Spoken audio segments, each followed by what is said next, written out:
Então, poeta, não fale poesia, transpasse poesia, transmita poesia, transporte poesia, transborde poesia, transpire poesia, transcenda poesia e só se for necessário, utilize palavras.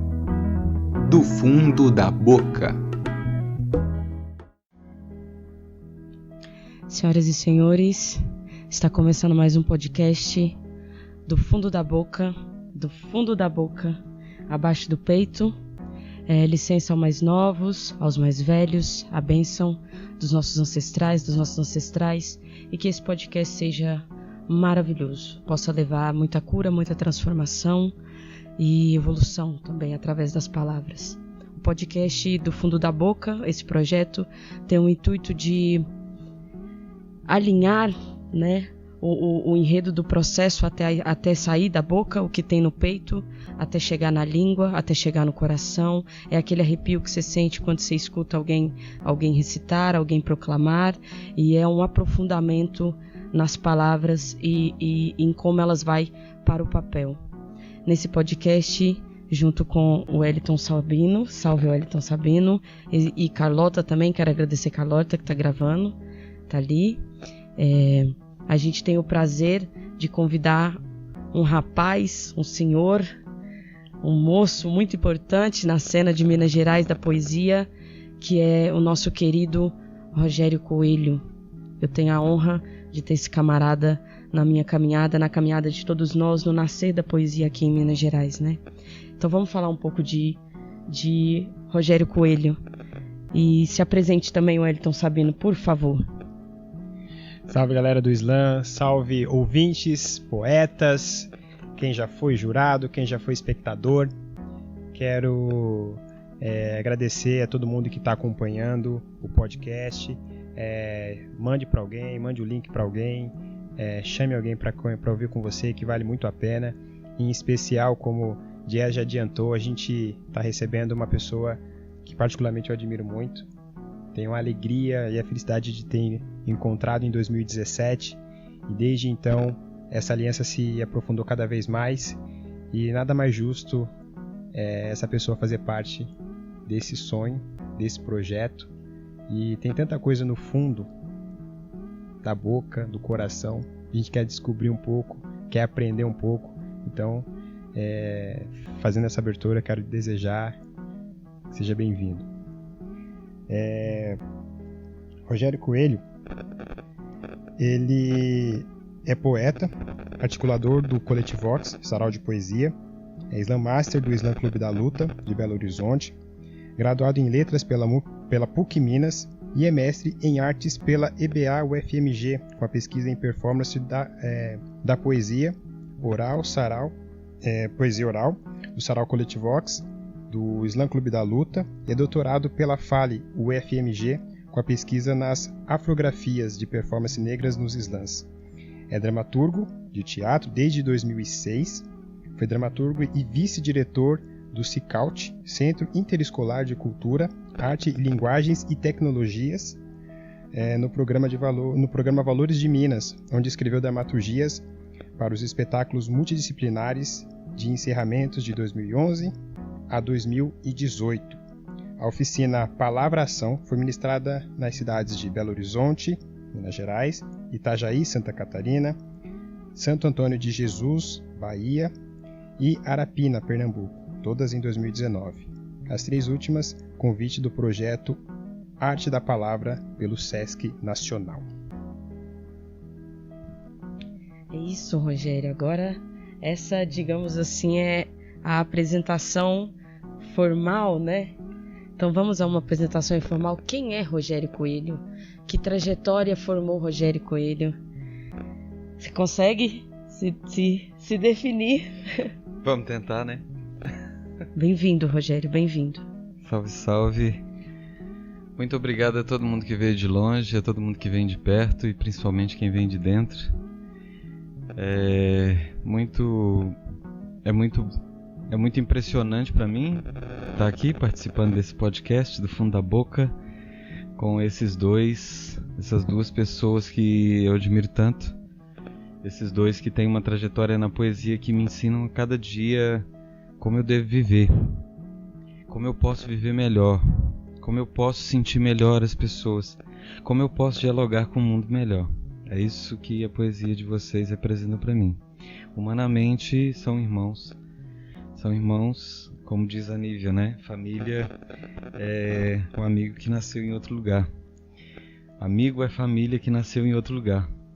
Então, me sinto numa casa de familiares aqui com o Alessandro, com a Renata, com o seu Renato, e me sinto acolhido por essa família, e isso vem me fazendo repensar a vida. Eu acho que minha vida tem tons de entender que eu venho recebendo presentes ao longo dela, o tempo todo.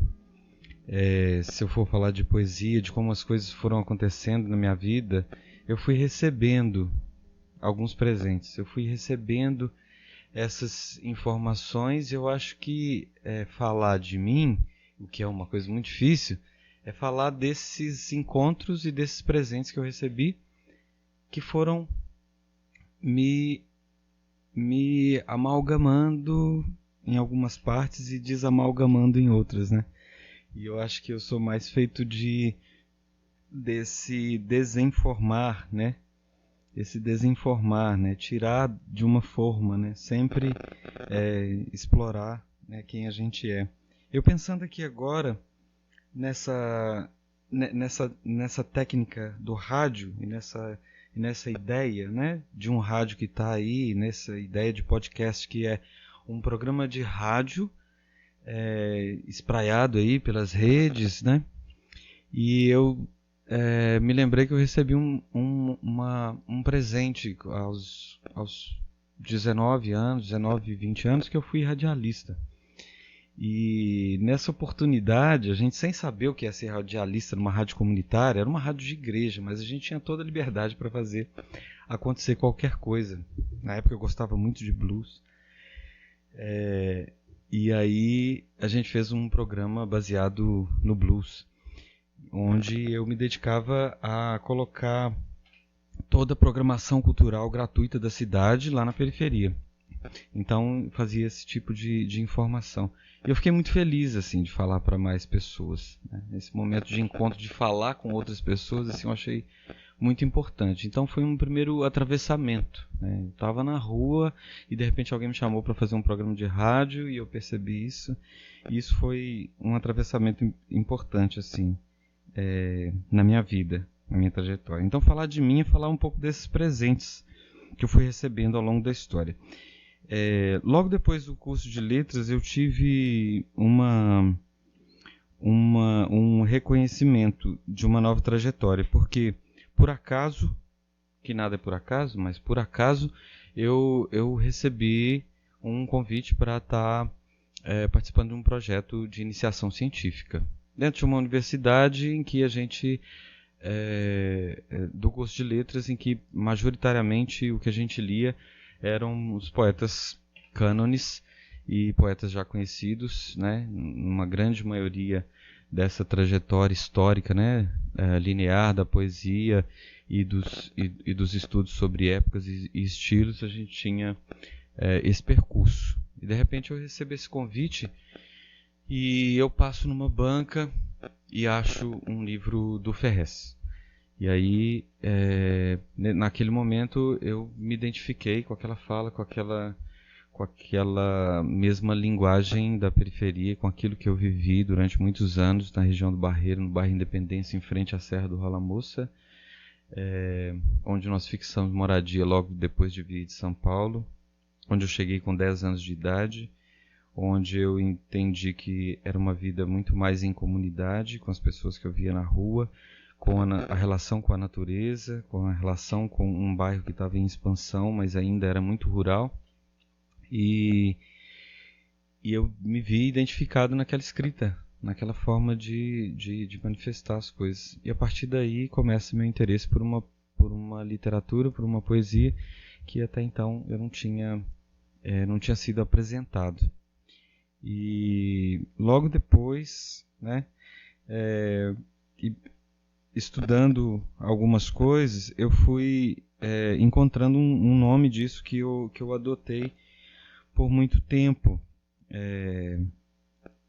que Ana Maria Gonçalves diz, num Defeito de Cor, sobre serendipidade, que é esse momento em que você está buscando alguma coisa e de repente alguma coisa atravessa no seu caminho. E esse atravessar passa a ser o caminho. Não é aquele caminho mais que você está buscando. Então, eu tenho entendido que esses presentes são esses atravessamentos, são esses cruzamentos que a gente faz na vida, ou que nos é propositado, e aí a gente passa a ter um outro caminho, que é também lendo a professora Leda, da Universidade Federal, falando sobre as encruzilhadas. O que você faz numa encruzilhada? O que você faz? Leda Maria Martins diz que é nesse momento de encontro em que as nossas expectativas, esse nosso momento de passagem, ele é posto em xeque. E nós nos fazemos dessas encruzilhadas, somos corpos encruzilhadas. E nesses corpos encruzilhadas é preciso entender que outros caminhos estão nos atravessando. Quando eu ouço jazz falar da ancestralidade, de tudo isso que veio antes de nós e que tem um compromisso, são mais caminhos que a gente desconhece. E num determinado momento, isso vai atravessar a nossa vida. Enxuzilhar, né? Enxuzilhar. É isso. Bom, muito... Não tem nem palavras para essa reflexão, porque a gente ainda está processando, reverberando. Em algum momento a gente pode até opinar. Mas algo que eu achei incrível que você acabou de dizer são esses encontros. E é sobre um desses encontros que a gente está aqui para discutir, que é como a gente vai discutir a sua poesia que chama Onde Mora. E a gente quer saber qual foi essa encruzilhada, onde você encontrou, onde essa poesia encostou em você, onde você encostou, qual foi essa encruzilhada da sua vida, desse momento. Queria que você falasse um pouco mais desse momento, dessa encruzilhada que você encontrou essa poesia, ou será que foi essa poesia que te encontrou? Impressionante isso, né? Sem saber disso, e nesse momento eu estou retomando a história desse poema, que foi um presente que eu recebi. Mais um presente. Num determinado momento do lançamento de um grupo de Belo Horizonte, muito parceiro, né, que nós tivemos muitos trabalhos juntos, que é o Berimbau. No motivo de lançamento do CD, eles me pediram para fazer uma introdução. Então nasceu um poema que não é esse hoje. Eu vou explicar por que ele mudou. E ele mudou em diversos momentos, porque ele me encontrou, né? Eu fui pedido para fazer um poema. Naquele momento eu tentei me aproximar dos contextos, por mais próximo que eu já estava, né? O Mestre Negativo já tinha um trabalho no Quilombo de São João da Chapada, e naquele momento algumas músicas retomavam todas essas passagens no Quilombo, com o canto dos Vissungos, como a identidade do Seu Pedro, morador de São João da Chapada, que era uma das únicas pessoas que ainda cantava Vissungo, né, que é esse canto de trabalho, né, da transmigração africana, e conseguia traduzir algumas palavras desse canto. Eu conheci o Seu Pedro muito antes disso, quando, numa oportunidade de dar uma oficina em Diamantina, que eu acho que foi em 2010, por volta de 2010, nós encontramos o Seu Pedro, Leda Maria Martins, na casa de Chica da Silva, em Diamantina. Então, foi um encontro de muitas expectativas, onde eles puderam cantar ali, onde eu pude sentir, né, a energia, né, dessas pessoas. E Dona Miúda, e Dona Miúda. Dona Miúda, moradora também de São João da Chapada. E eu pude conversar com eles ali durante um tempo, entendendo todo o trabalho que eles faziam, né, naquele momento. E ficava pensando a todo momento por que eu estava sendo chamado para isso, por que eu tinha recebido esse presente. Então eu voltei nesse encontro com eles, quando eu recebi a proposta de fazer o poema para a abertura do espetáculo, para a abertura do CD. E ao mesmo tempo eu fui discutindo qual que era a minha relação com essas coisas que eu coloquei ali, com todo esse poema, com todas essas coisas. E por isso foi mudando. E por isso eu fui colocando a vida de Rogério dentro dessa história.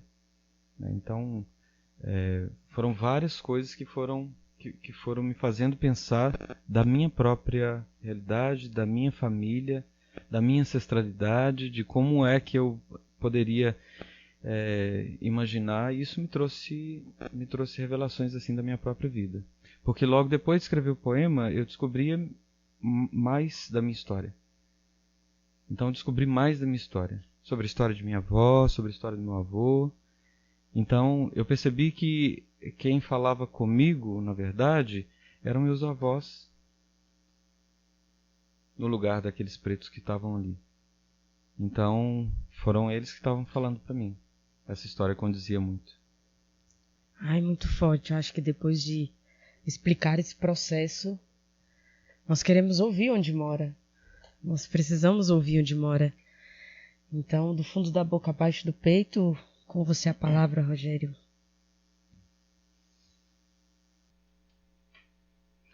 Onde mora aquela preta? Minha avó. Aquela que conta histórias de uma África cravada no meio de São João da Chapada. Um quilombo cabaça de cuia cheia de café coado na cozinha de Dona Miúda, grande, de braço taludo e força na cacunda, de tanto carregar sapê, de voltar do garimpo sem pedra, sem permissão do governo, vai entender por quê. Onde mora aquela preta que ficou sentada no ponto de ônibus, lendo histórias de Rosa Parks até de madrugada. Depois saiu para cantar, vadiar, manifestejar noutras quebradas, a aurora empoderada. Respondeu a cantada do macho sem sentido figurativo, boicotou até o ônibus heteronormativo para voltar para casa só quando quisesse, nunca quando fosse mandá-la das ruas e vielas onde o seu black ilumina os becos e favelas. Onde mora aquela preta, aquela que fez turbante bordô, mandinga nagô, poema griot e ensinou as meninas a serem afro-líricas, que seus poemas revestidos de luta empunhassem seus punhos como voluta. Para quem duvida de sua conduta, não moram mais no morro, não morrem mais no asfalto. Hoje todas elas vivem de luta. Maravilhoso, maravilhoso, inspirador, como a poesia tem que fazer. Ela chega, mexe e certamente chegou para a gente de acordo com as nossas vivências, de acordo com as nossas leituras de mundo. Então, a sua leitura de mundo conectada com as nossas leituras. E a gente vai chegar agora no momento aqui do podcast, que é o momento que a gente chama de marca-texto. E a gente lê a poesia e alguns trechos que nos chamam a atenção a gente quer debater e quer discutir. Estou ansioso. E nessa primeira leitura da sua poesia, na verdade a gente destacou 3 partes. A gente começou a dividir em 3 partes essa sua poesia. E a gente quer falar especificamente sobre essas 3 partes, né? Que a gente tem essa percepção. Daqui a pouco eu vou falar qual é essa percepção que a gente teve. E quero saber a sua resposta, estou muito ansioso por ela. Só que antes, o seu poema começa com uma pergunta. E eu te pergunto, aonde moram essas pretas? Tem espaço para elas? Aonde você acredita que essas pretas, da sua poesia, desde Dona Miúda, desde a preta de cabelo black nas favelas e aonde está habitando essas pretas? Tem lugar? Essas pretas têm lugar para morar? É impressionante porque é uma pergunta que ela faz justamente uma provocação, né? O primeiro intuito é fazer uma provocação, né? A gente aprende com essas coisas que nos vêm a entender que esse nosso lugar de comunicação pela palavra, esse nosso lugar de comunicar, carrega uma responsabilidade muito grande. Então, essa provocação que é direcionada às pretas,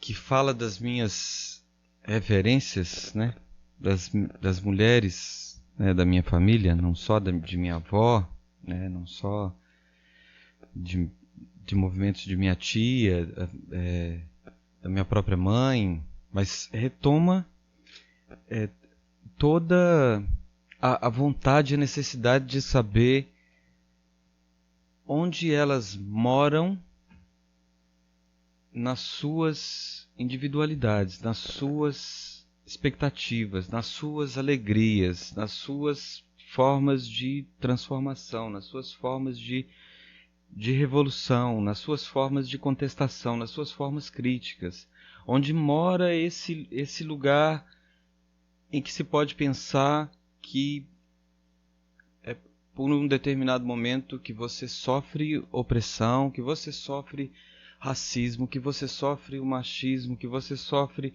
de todas as mazelas de uma estrutura social heteronormativa, calcada no colonialismo, e que quando você não tem ainda uma noção e um poder, né, de entender que você pode sair dessas amarras, dessas estruturas, dessas correntes, dessas prisões, dessas opressões, onde mora o lugar que te faz transcender, onde mora o lugar que te faz transpassar todas essas barreiras, né? Na verdade, onde você mora é onde você se apropria, onde você se abriga para conseguir fazer com que sua vida possa ser cada vez mais calcada na sua autorrepresentação, no seu lugar de vivente, uhum, de uma pessoa que pode cada vez mais ascender aquilo que se quer e até a descobrir o que se quer. Porque a gente tem um movimento fabricado dos nossos sonhos, né? Muitas vezes. uhum. A gente tem uma percepção ou uma falta de percepção de quanto é fabricado os nossos sonhos, né? A gente vendo hoje essa difamação de ir à Disney, de que uma empregada doméstica não vai à Disney, né? Essa fabricação e uma estrutura calcada numa fabricação de uma alienação. Sim. De que o único caminho é a Disney, que não é um deles, porque não tem problema nenhum ser, Uhum. né? Mas por que a Disney, né? Por que é a Disney? Por que é de fazer com que as pessoas entendam que esse é um lugar de sonho fabricado, de uma convenção, de uma alienação, e que é recolocado. Isso é uma estratégia. Isso é uma estratégia colonizadora ainda, né? Então, às vezes a gente pode pensar e retomar cada vez mais que nós somos colocados em determinados lugares, né? Que não nos querem, né? Que querem nos dissipar, né? Com gentrificação, né? Com a separação, com a higienização, né? Então, onde mora? Mas onde mora esse pensamento crítico, né? Se eu sou marginalizado, se ela é marginalizada, se ela é expulsa, se ela é desconsiderada, se ela tem o lugar de fala roubado, se ela tem essa desapropriação do próprio corpo, de um corpo sexualizado, de um corpo que é subjugado, onde que ela mora ascender a partir disso, né? Entendi. E é uma discussão que a gente fica buscando esse entendimento desse não lugar, desse lugar roubado. Dentro aqui daquilo que você escreveu, eu estava comentando aqui com o Jess, que fazendo aquele link que eu tinha mencionado no começo, dividimos aqui, né? Temos a liberdade de dividir em 3 partes, mas só por questão de um entendimento, né? Porque eu vi 3 mulheres aqui. Não sei se é essa a sua intenção. Eu vi 3 mulheres aqui. Eu enxerguei minha avó dentro dessa ancestralidade, daquela mulher que carrega sapê, que vai pro garimpo, mas volta sem pedra, vai pra luta, vai pra batalha, e anos após de luta não se tem o fruto desse trabalho. A segunda mulher que você cita aqui, eu vejo aquela que lendo histórias de Rosa Parks, Dandara, Nzinga, e aí talvez minha mãe não tenha lido Rosa Parks, não tenha muito entendimento sobre a vida de Nzinga, mas ela foi própria Rosa Parks, talvez ela foi própria Nzinga, e porque ela teve que lutar muito para criar eu e meus irmãos sem pai, trabalhando como doméstica, e depois de todo momento de luta ainda ter a sua aposentadoria, a sua velhice assaltada. E depois eu vejo uma outra mulher. Essa outra mulher que faz turbante, que ensina a poesia, ensinando as meninas a serem afloríricas. Então eu vejo minha irmã, sabe? Então eu vejo gerações de mulheres e também tentando entender quanto delas mora dentro de mim. É uma leitura que eu estou tendo e eu queria que você comentasse um pouco sobre essa leitura. Se às vezes é permitido que as pessoas sintam isso, que interpretem dessa maneira, e você acha que a gente consegue, ou deveríamos talvez, abrir espaço para elas morarem dentro da gente? Profundo isso, morar dentro da gente, né? Moram porque nos constroem, né? Essas mulheres foram a que nos construíram, né? A que nos permitiram estar aqui nesse mundo. E é muito difícil de imaginar quando esse máter, né? Esse máter, principalmente das mulheres negras, são questionados. Então, na estrutura do poema, a gente vê o caminho inverso. Ao invés de eu começar dizendo sobre a menina que nasce, aprende e se constrói e sai pelas ruas e aprende mais, e aprende a se defender, e aprende a se revoltar, e aprende que o seu lugar é onde ela quiser, e depois vira uma matriarca e que tem o trabalho todo, é um caminho inverso, né? O nosso ponto de vista, ele é sempre muito mais marcante com os mais velhos, né? Primeiro. É o nosso primeiro recebimento, assim. Então, de um ponto de vista em que eu vou enxergar, né, as minhas avós em muitos desses afazeres, vou colocar isso, vou marcar isso, né, porque foram mulheres que estiveram na esteia desses trabalhos braçais de servir a senhores, né, e também, né, de uma assimilação da ancestralidade, né, que foram essas que carregaram todas essas pedras. No Juiz de Valor de Minas Gerais, e principalmente de São João da Chapada, em que a atividade do garimpo era atividade do quilombo, né, o quilombo sobrevivia do garimpo, né, muitas vezes foi essa a principal atividade do quilombo. Carregar pedras é uma coisa prazerosa. Contraditoriamente ou dialeticamente, né, a gente tem isso como um peso. A gente tem isso como uma coisa que não é boa, né? Mas nesse contexto, carregar pedras do garimpo significa riqueza, significa extrair o próprio fruto do trabalho, ter o seu bem simbólico garantido, ter o seu pão, ter a sua energia, né? Então, esse caminho é o inverso, né, de falar dessas mulheres matriarcas, desse movimento do trabalho, né, e desse movimento do cuidado também, porque é o café coado na cozinha, é esse movimento, é o ponto de vista em que a gente enxerga primeiro. Logo depois, numa sequência de gerações, vem a mulher que descobre criticamente o seu lugar no mundo, né?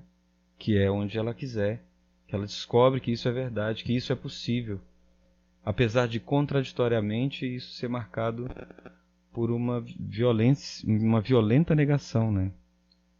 É o lugar, a mulher tem um lugar garantido onde ela quiser, mas não tem pela estrutura que é imposta, né? Lhe é vedado esse lugar, né? Lhe é vetado esse lugar de descobrimento, né? de trânsito, né? De liberdade. Então vem essa mulher crítica nesse segundo momento. E a terceira mulher vem num movimento em que essa criticidade permite a reeducação, a reconquista daquelas que estão para vir. Então é a matriarca que sabe de tudo intuitivamente, que nasce com uma responsabilidade, uma carga desse cuidado, né, de garantir a vida, de garantir o sustento, de garantir a força do trabalho, dos ensinamentos primários. Vem um movimento dessa mulher de libertação, de uma garantia das expectativas críticas frente à realidade, e o terceiro momento, que é dedicado à educação e à elevação daquelas que estão por vir. Esse movimento, inclusive falar isso aqui agora, né, sendo homem, é um lugar muito delicado assim para mim, né?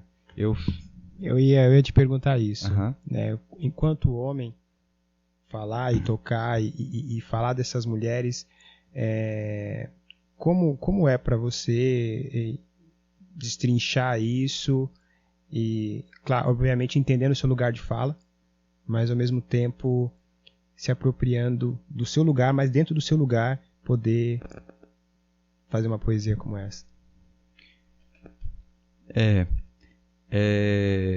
A única coisa que me deixou confortável, né, nesse lugar, porque o meu lugar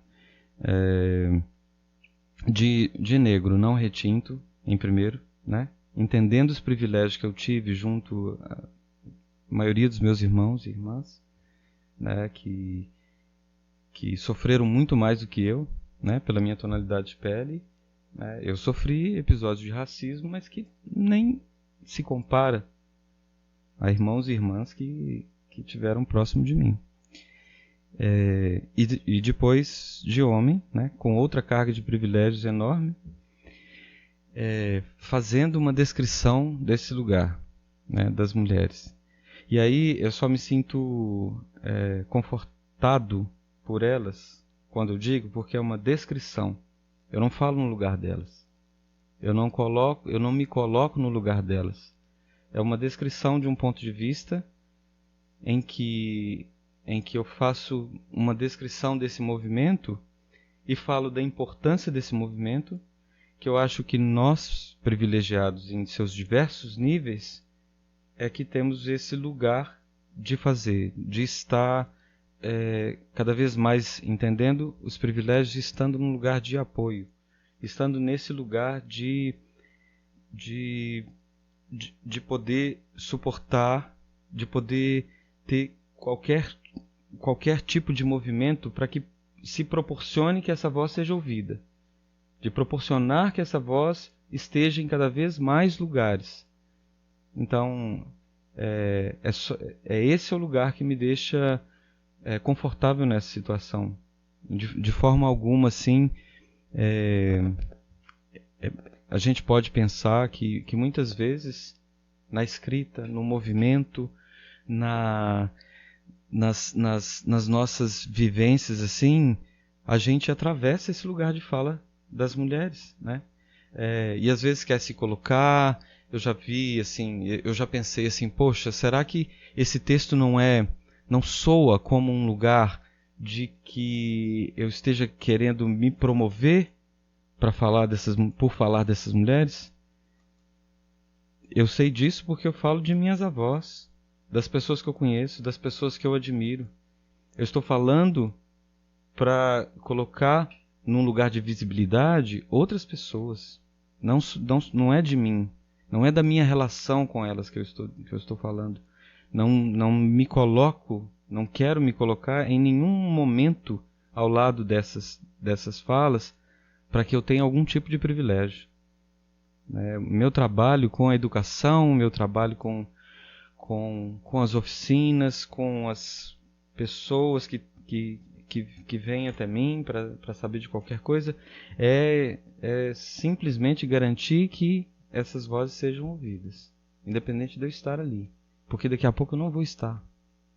Eu não vou estar. A minha passagem por todos os lugares, pelos meus relacionamentos, pelos meus estudantes, pelas pessoas com quem eu lido, e dizer assim, olha, eu descobri essa forma, talvez ela sirva para você, mas me fala dessa sua forma de agir, de lidar, de criticar o mundo, de entender, de ver todas essas coisas, e aí caminha com isso, assim, sabe?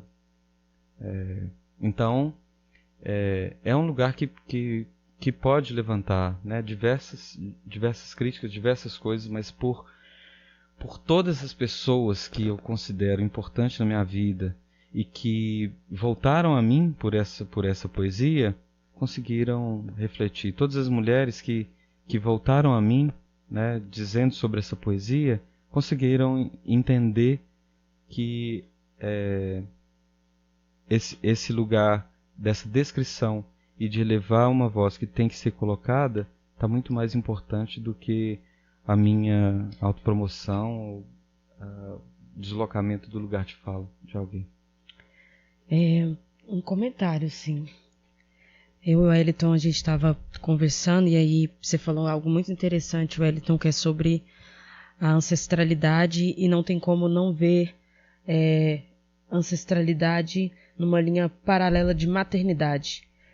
O cordão umbilical é o portal da mulher que traz o homem, que traz outras mulheres, ou que abre outros portais para esse mundo aqui.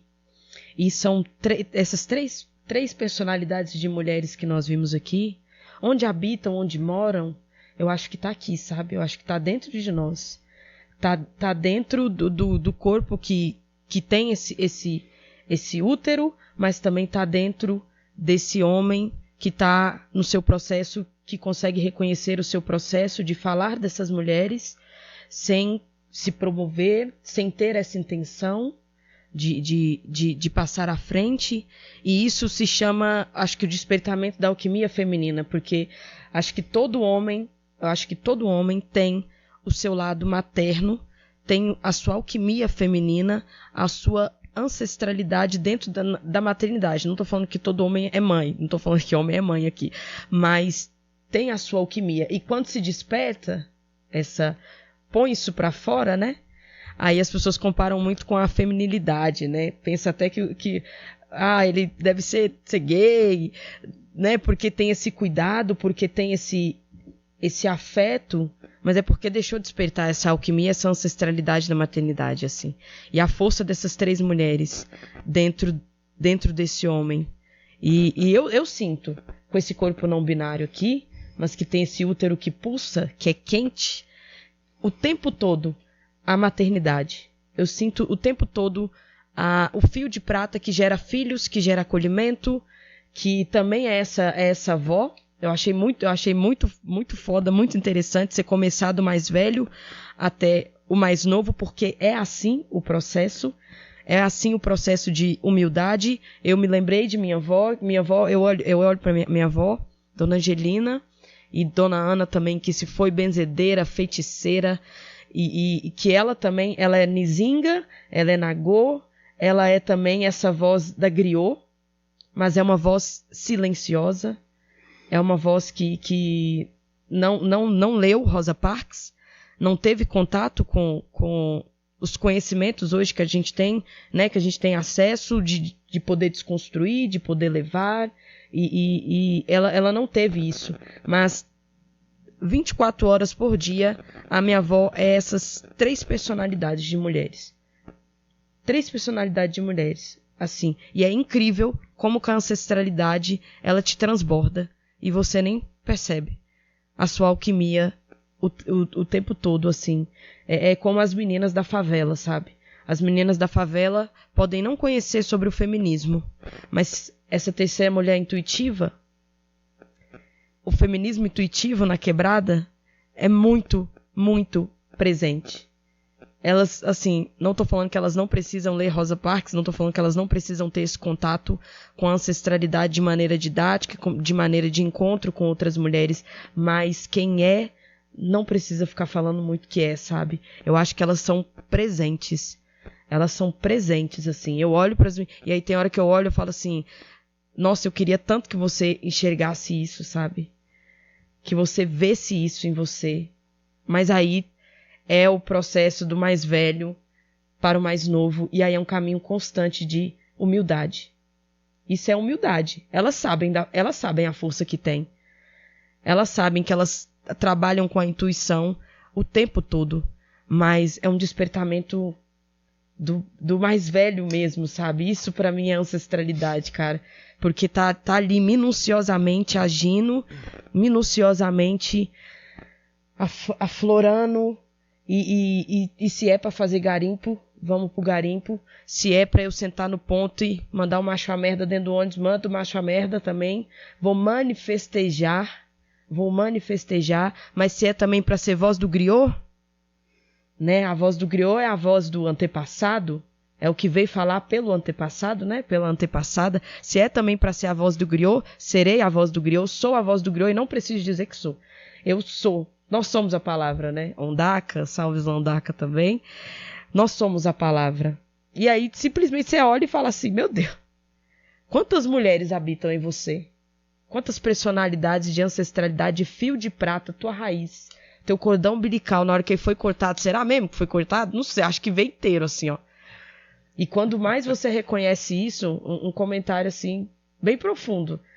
Quanto mais você reconhece isso, maior é a tua alquimia ancestral dentro dessas 3 mulheres, da mais nova até a mais velha e da mais velha até a mais nova. Rogério, muito, muito obrigado por conseguir falar disso sendo um homem, com todos os seus privilégios, e não é sobre isso que nós estamos tratando aqui, mas muito obrigado também por deixar, quem te conhece, eu acho que consegue sentir isso, por deixar esse afeto pulsar nas suas mãos quentes, sabe? Por deixar essa singeleza feminina, o teu lado um pouquinho feminino, teu lado, a tua alquimia, a tua raiz, porque o cordão umbilical foi cortado, né? A outra parte foi para onde? Para você, e a outra ficou com a sua mãe. Então tem aí, sabe? Então tem aí. Obrigado por deixar esse cordão umbilical onde reverberam, né? Reverberar. E reverbera na gente, reverbera em você, assim. Muito. Reverbera muito. Essa é o que eu desejo para todos os homens, inclusive vocês estão escutando esse podcast. Homens, deixa essa alquimia feminina reverberar. Reverberar em vocês, assim. Ai, axé.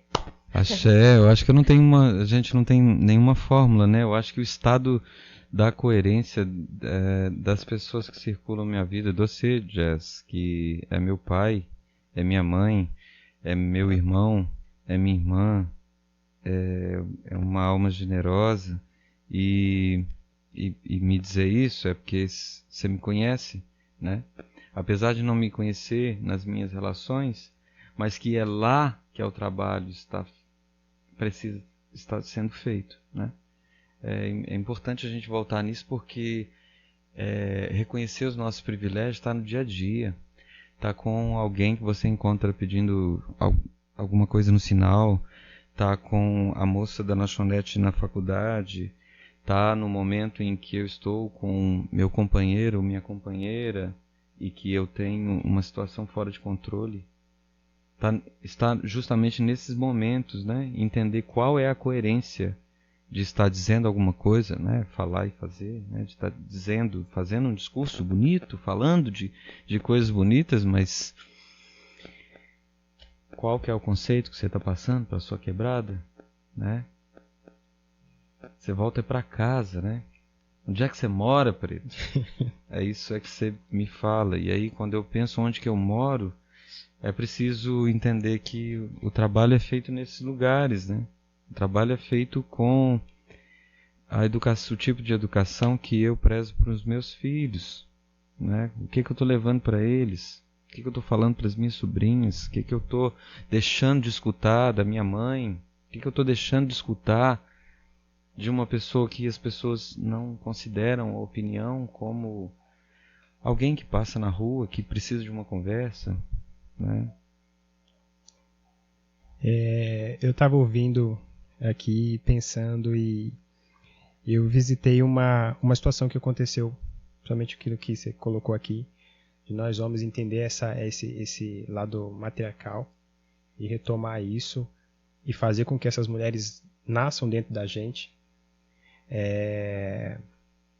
E eu lembro de uma situação que eu estava conversando com uma pessoa e numa intenção talvez de me envergonhar ou de me humilhar, ela perguntou, a pergunta foi a seguinte: como é que você se sente tendo a sua mulher ganhando mais que você? E eu senti a maldade, peculiaridade na pergunta. O tom é sempre amistoso, mas a facada ela vem pulsante, buscando nos humilhar, como se isso para mim fosse uma humilhação. E eu respondi dizendo: olha, é normal, eu nunca fui sustentado por um homem. Nunca um homem colocou um tênis no meu pé. Nunca um homem colocou arroz na minha mesa. Eu não tenho problema nenhum, porque eu não sei o que é ser sustentado por um homem. Eu sempre fui sustentado por mulheres. E eu dividi essa história numa roda de homens pretos, que estávamos discutindo um pouco dos nossos privilégios, entendendo também as nossas pretas, as nossas parceiras, essas mulheres que você trouxe aqui na poesia. A gente estava entendendo um pouco isso. E quando eu contei essa história, sabe o que aconteceu? O irmão disse: peraí, eu também. E o outro: eu também, eu também, eu também. E todo mundo começou a colocar a mão na cabeça e olhar para as irmãs, e olhar para as mães, e olhar para as avós, e olhar para as relações, e entender que essas mulheres, dentro da gente, não estão ocupando muito espaço.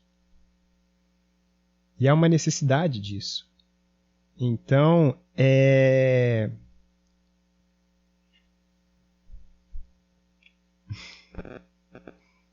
eu me emociono também. Porque é isso, poesia é isso. Poesia é o que nos acorda, é o que nos desperta. E Jé já agradeceu e eu faço as minhas palavras dele, que obrigado. Porque isso é necessário. Homens, em especial homens pretos, acordem, vamos olhar para as nossas pretas.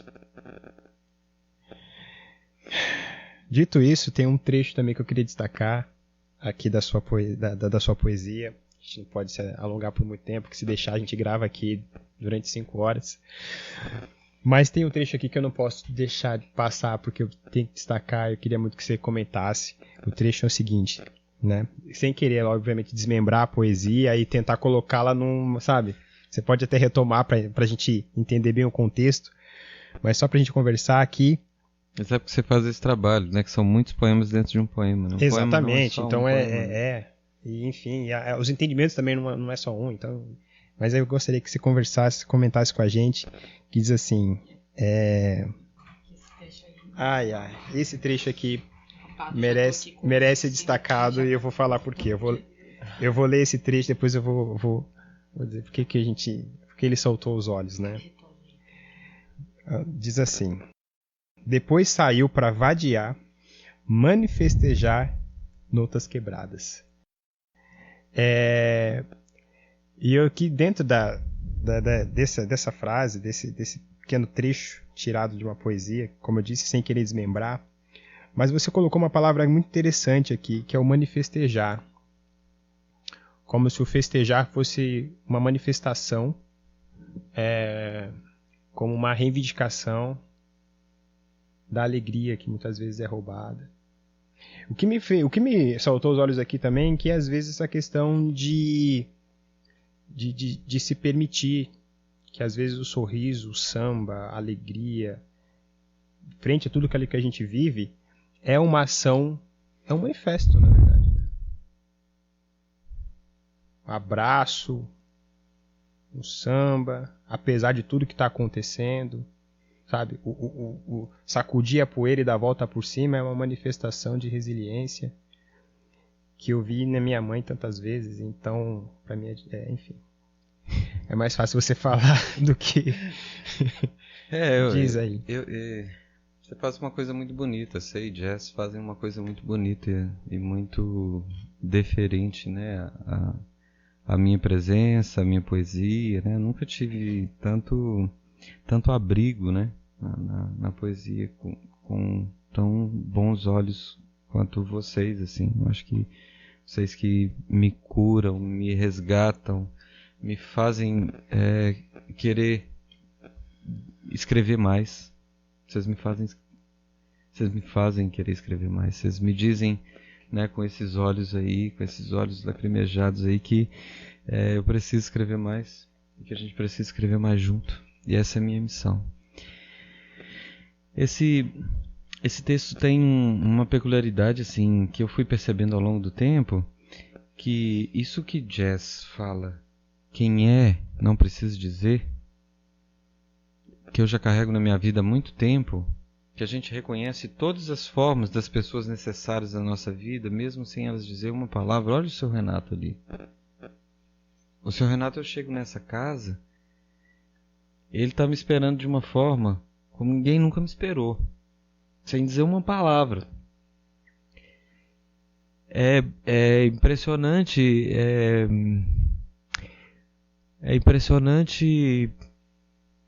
entender o que as pessoas têm para nos dar sem precisar de dizer, e a verdade que há nisso, né? A verdade desses encontros, de gente que entende que não é pela boca, não é pelas palavras ou por um arranjamento que elas nos conquistam, né? Ou que nos deixam conquistadas, assim. São pelas ações.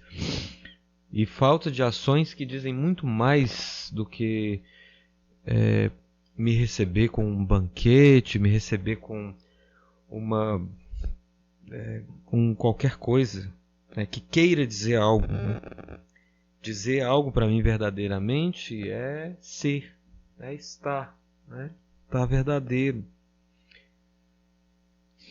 Essas pessoas, Alessandro, Renata, Renato, Wellington, você, Carlota, que eu conheço agora, que me recebem e não precisam dizer nada. Para mim, a gente poderia estabelecer uma comunicação só de vínculos, de olhares, de coisas que é muito mais importante. A estratégia, voltando, né, para eu não ficar nisso o resto da vida, porque é o que dá vontade de dizer, né?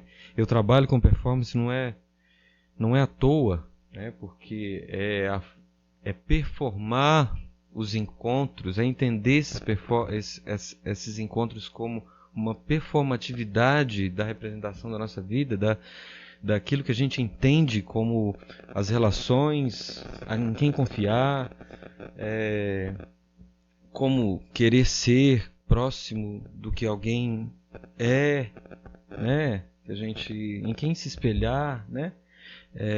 Está nas formas. Então esse é meu trabalho, assim, né? As formas de olhar, as formas de de dizer com o corpo todas as coisas. Mas esse texto, por trabalhar com a palavra, ele traz uma voz atualizada do que nós reconhecemos como formas de luta, como formas de fruição da vida, né? Então, nesse movimento, em duas palavras, em vadiagem e manifestejar, né? Primeiro, vadiagem em duplo sentido é assumir a injúria, né? Em primeiro, porque vadiagem nos foi colocado, né, com os antepassados negros e negras que vadiavam, e isso era pejorativo, né, e que nesse movimento de entender a relação com a natureza, com as festas e com a própria fruição, né, de negros e negras nessa vadiagem, né, entre aspas, era esse o reencontro. Era esse o reencontro com a libertação mais digna, desde os quilombos, desde do primeiro momento que eles foram transmigrados, eles foram escravizados, até o cunhamento dessa palavra nos festejos, no samba, nas rodas, nos terreiros, né? Então, assumir que esse é o lugar de liberdade, esse é o lugar de retomar a nossa história pela festa, pela fruição mais justa, mais digna, né? Então, e o outro, né, de cunho feminista, de assumir outra injúria, né? A marcha das vadias assume-se, né? Somos vadias. Então, né, se falam pra gente, né, como o policial de Nova York disse, vocês não deveriam andar por aí como vadias. Então, o que é isso para ele? É nos colocar, né, colocar todas essas mulheres nesse lugar de vadias. Então, assumir essa injúria, né, esse lugar também. Então, de cunho feminista também, né, por ressaltar aquilo que nos injuriam, né, que vão nos querer deprimir, né, com esses termos. E manifestejar isso, manifesto, festejo, manifestar o desejo, manifestar, né, esse ensejo. Então, todas essas palavras estão unidas ali, né? Uma força de luta que nasce com a fruição, que nasce com o desejo de liberdade, com o desejo de libertação, né? Nosso corpo livre na rua é um manifesto. O corpo do negro livre na rua é um manifesto. É uma afronta também, né? O corpo da mulher negra, diariamente sexualizado, né, altamente explorado, quando sai em festa, é uma afronta, né? E esse manifestejar é manifestar todo esse festejo, toda essa liberdade, todo esse desejo de fruição, e que ninguém me põe a mão. Então, traz toda essa atualização desse momento, mas que vai retomar outras coisas que estão num passado não tão distante.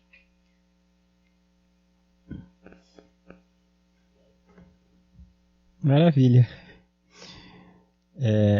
Está aqui, eu estou olhando aqui pro Jazz, e a gente está olhando quem está melhor para continuar e fazer a conclusão dessa conversa, porque é uma conversa que não se encerra. Mas a princípio eu quero mais uma vez agradecer. Pode falar. Antes de você agradecer e a gente começar a chorar de novo, eu tenho um marca-texto nesse texto que eu preciso falar. Claro, verdade. Não sei se você tem mais algum. Bem lembrado. Mas eu tenho um marca-texto. Me perdoe por não te perguntar isso, que na verdade isso foi a emoção, gente. Me perdoe. Pode seguir com o seu marca-texto. Que é considerável quando a gente escreve, quando a gente vai mudando algumas coisas por conta de coisas que a gente não viu, né?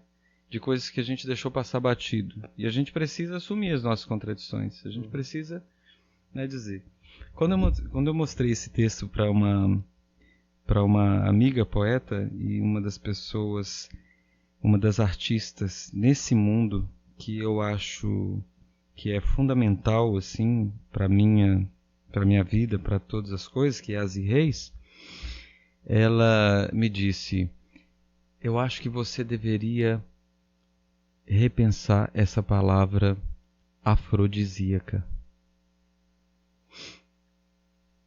Esse texto nasceu com a palavra afrodisíacas. Então, num primeiro momento em que eu falava dessa libertação da mulher, nesse período de libertação, e quando ela vai ensinar, ela vai dizer que esse afrodisíaco é para lidar com o corpo, falar isso para as meninas, é para que elas lidassem com o corpo delas de uma forma livre, né? Dessa ideia de um corpo livre, que era isso que eu pensava. E aí, ela me falou isso, eu falei, é verdade, eu acho que, de alguma forma, isso me atravessa, né? Também por estar colocando ali, de alguma forma, até o entendimento de que eu, homem, falando isso, do que uma mulher deveria falar para uma mulher menor, é um atravessamento que eu não sou permitido fazer. E principalmente falando de uma relação com o corpo que é constantemente sexualizado. E falar em afrodisíaco, num cunho popular, a gente está numa ideia de promover o que é esse desejo sexual. Por mais que isso necessariamente precisa estar garantido de mulher para mulher, é ela que vai descobrir esse movimento, é ela que vai se promover numa libertação sexual em contraposição aos lugares da solidão, aos lugares dessa apropriação, né, cultural, dessa apropriação. Essa libertação sexual da mulher negra, é ela que tem que entender quais são esses movimentos e quais são essas referências para que ela consiga. Então, não me cabe. Esse lugar não me cabe. E foi mais um presente que eu recebi. Quando ela disse isso, eu disse, nossa, é verdade. Né? A gente vai por uns caminhos e dizer sobre isso não é tudo. Ela falou, muda. Eu pensei, e aí me veio Afrolíricas. É de um lugar da educação onde o lirismo ele pode permitir qualquer acesso. É isso que a gente vê. As poetas começam a escrever, começam a pensar na sua cor, na sua relação com o mundo, no seu cabelo, no seu corpo, começam a pensar em todo tipo de libertação a partir desse lirismo. Lirismo não só escrito, o lirismo na vida, descobrir a palavra, descobrir as formas de articular a lírica, né? Então, né, entendi. E até a sua primeira ideia cabe dentro desse lirismo. Sim, inclusive esse movimento. Ou seja, encaixou. Esse movimento, né, que eu não considerei que me era permitido, sim, né? E o lirismo vem nesse lugar, sabe? Que eu acho que é um pouco mais amplo, é muito mais amplo e tem um lugar de razão de ser. E fiquei muito feliz quando as meninas resolveram adotar esse nome para a poesia delas, por causa desse termo. Isa Reis, Ana Árvore e Elisa Castro são afrolíricas. Então o nome do Afrolíricas partiu dessa poesia. Maravilhoso. Quando você entrevistar elas. Vamos bem, agora já temos endereço aí, Afrolíricas. Se prepare, estamos chegando. E para fechar, o que a gente fez aqui, eu acho que é agradecer demais ao Rogério Coelho, agradecer quem está ouvindo, agradecer pelo ensinamento, pela troca que nos fez refletir. Eu imagino que dessa conversa vai brotar poesia. Essa conversa já foi uma poesia, né? Uma das mais bonitas que eu tive o prazer de participar. E agradecer, Jess, parceiro, que não tenho palavras por respeito aos demais, mas os poetas mais brilhantes que já vi, que já presenciei. Que tem uma poesia que diz que nós não somos só um corpo no mundo, e as palavras não são só palavras, né, no papel. Então, como a gente viu aqui, elas têm papel, têm função, e a gente precisa muito bem escolher nossas palavras. Então, se a gente só faz poesia porque é extremamente necessário, não é isso? É isso. Não somos só um corpo no mundo, somos verbo que se fez carne e no dentro se fez espírito. Eu quero agradecer as minhas avós, as minhas mães, as nossas ancestrais. Quero agradecer a Nizinga, quero agradecer a Renata, minha irmã que está aqui do lado, está nos acompanhando, pelo acolhimento, pela força do teu útero que transborda, que dá para sentir. Quero agradecer pelas avós que passaram por essa casa, pedir licença a todas elas. Para quem não sabe, a gente está gravando aqui na casa de Renata, e que tem essa força aí das preta velha, né, presente. Agradecer Rogério Coelho, Carlota, Alessandro Dornelos, barbudão ali, que eu amo muito de coração, e ao seu Renato. Seu Renato, muito obrigado, viu? De verdade. E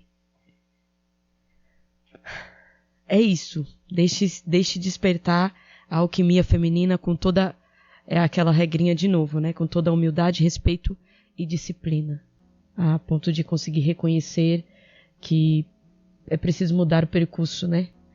E agradecer também a Afrolíricas, que é essa terceira mulher da tua poesia, que é a voz do griot, que é a que faz turbante, é a que tem o canto nagô. Afrolíricas, amo vocês de coração.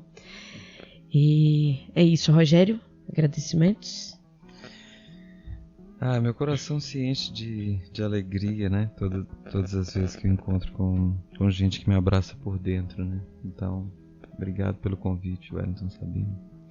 Obrigado, Jazz, pelo convite. Obrigado por nascer essa natureza de projetos e de ideias que vão espraiar todas as nossas conversas, né? Pelo menos um pouquinho da nossa conversa, que nunca é rasa, não consegue ser rasa em momento algum, e fazer isso acontecer para outras pessoas. Obrigado, Carlota. Obrigado pelo acolhimento, né, aqui nessa casa e no coração de vocês aí, Alessandro Dornelos, Renata, seu Renato. Para mim é muita alegria, muita coisa junto. Eu acho que dificilmente na minha vida eu consegui vivenciar tanto um lugar que eu nem sabia que eu poderia ter, alcançar ou merecer. É isso, eu acho que pra fechar, né, Wellington, você vem comigo? Do fundo da boca abaixo do peito? Então, poeta, não fale poesia, transpasse poesia, transmita poesia, transporte poesia, transborde poesia, transpire poesia, transcenda poesia, e só se for necessário, utilize palavras. Muito obrigado, axé a todos.